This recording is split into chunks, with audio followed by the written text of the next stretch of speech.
Hi, my name is Jordan Slomiani.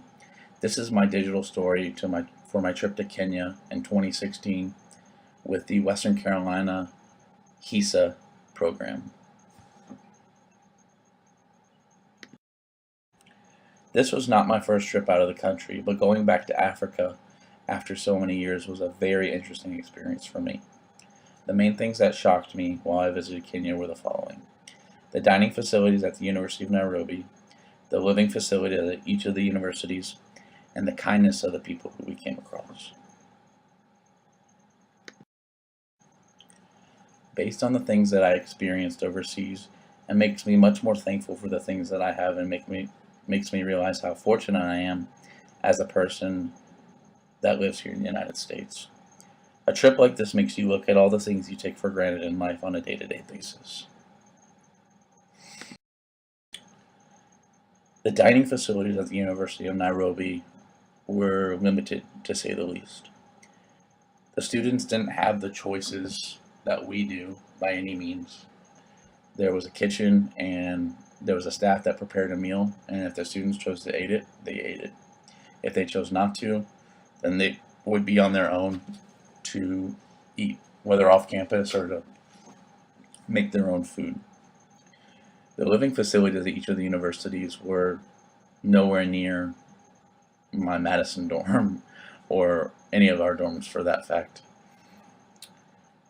There was a stench that ran through the dorms from the bathrooms. There was no washers, no dryers. People would hand wash their clothes and then dry them on a clothesline or something like that.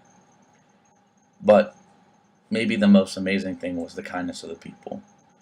They're so warm and welcoming, and they just want to talk to you and know what you know and find out more about you. Going to the Ingong school was one of the most amazing things I ever have been through or gone or experienced. When we first arrived at the school, we thought we would simply be floating between the classrooms, possibly observing but nothing more. However, as soon as we arrived, we found out that we would be helping the undergraduate students teach the classes. After the initial shock, we settled into the classrooms and we did our thing. Brittany and I were very lucky that we worked with Carrie. She did a great job with the kids and really kept their attention for the duration of the teaching. The kids, I really can't say enough about them. They're so smart and intelligent and inquisitive. They seem to be so much smarter than the kids the same age back here in the US. While at the school, each time we went out to the field where students had recess, we were mobbed. It was quite an experience. The kids mobbed me so much, they almost knocked me over several times. They wanted to grab my hair, my arms, and even my legs and feet. I would chase them, and they would chase me, but they were just having a good time. The things I learned on this trip have made me realize how precious life is and how lucky I am. I think this experience will make me want to participate more in service learning projects and make a difference as much as I can.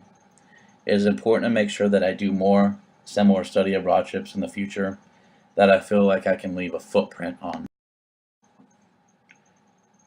Finally, to recap my on-trip project, I interviewed people in the United States, and I asked them about what they felt freedom was, thoughts about it, and what they best exemplified freedom in their mind. And I turned it into quotes. I quoted them, and I wanted to share two of them with you.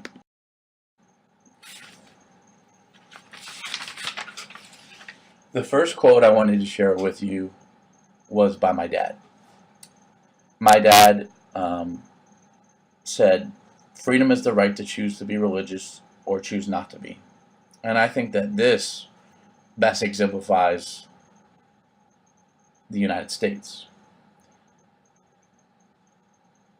Now, the quote that Steve shared is an amazing quote too. Steve said, "Some people are confined by their surroundings but still free. Decisions that we make in everyday life."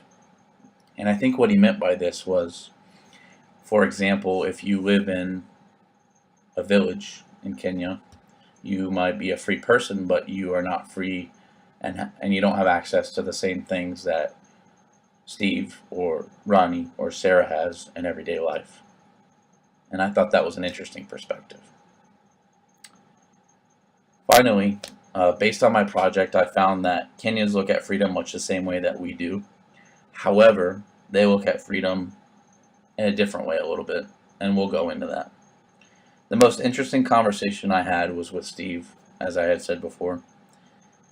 And as I share my own project more, I think you'll see the uniqueness of how Kenyans look at freedom, and